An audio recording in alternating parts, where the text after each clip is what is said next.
8th some. ஒரு செவ்வக வடிவ பூங்காவின் நீளம் அகலத்தை விட 14 மீட்டர் அதிகமாக உள்ளது.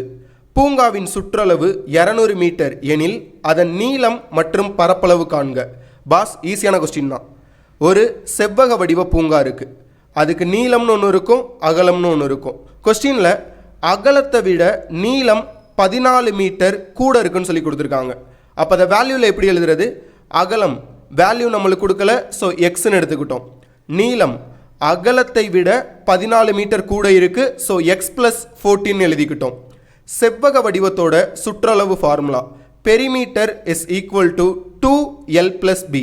கொஸ்டினில் சுற்றளவு வேல்யூ 200 மீட்டர்னு கொடுத்துருக்காங்க. இங்கே எல்லோட வேல்யூவும் பியோட வேல்யூவும் கண்டுபிடிச்சி வச்சுருக்கோம். இந்த வேல்யூவை கொண்டு போய் அப்படியே இந்த ஃபார்முலா சப்ஸ்டியூட் பண்ணோன்னா எக்ஸோட வேல்யூ நம்மளால் கண்டுபிடிச்சிட முடியும். ஸோ கண்டுபிடிப்போமா? பெரிமீட்டருக்கு பதிலாக 200, 2 அப்படியே கீழே எழுதிக்கிட்டோம். எல்லுக்கு பதிலாக எக்ஸ் ப்ளஸ் 14, பிக்கு பதிலாக எக்ஸ். இதை உள்ளுக்குள்ளே ஆட் பண்ணோம் அப்படின்னா 2x + 14 கிடைக்கும். அடுத்ததை உள்ள மல்டிபிள் பண்ணோம் அப்படின்னா 4x + 28 கிடைக்கும். 4x ஒரு சைடு வச்சுட்டு 28 இந்த சைடு கொண்டு வந்தோம் அப்படின்னா மைனஸில் வரும். 4x is equal to 200 minus 28. 4 மறுபடியும் இங்கிட்டு கொண்டு வந்தோம்னா x is equal to 172 divided by 4னு கிடைக்கும். அப்போ எக்ஸோட வேல்யூ 43. இந்த வேல்யூ அப்படியே எடுத்துகிட்டு போயிட்டு இந்த இதில் சப்ஸ்டியூட் பண்ணோன்னா நம்மளுக்கு நீளம் என்ன அகலம் என்னன்றது எக்ஸாக்டாக வேல்யூ கிடச்சிரும்.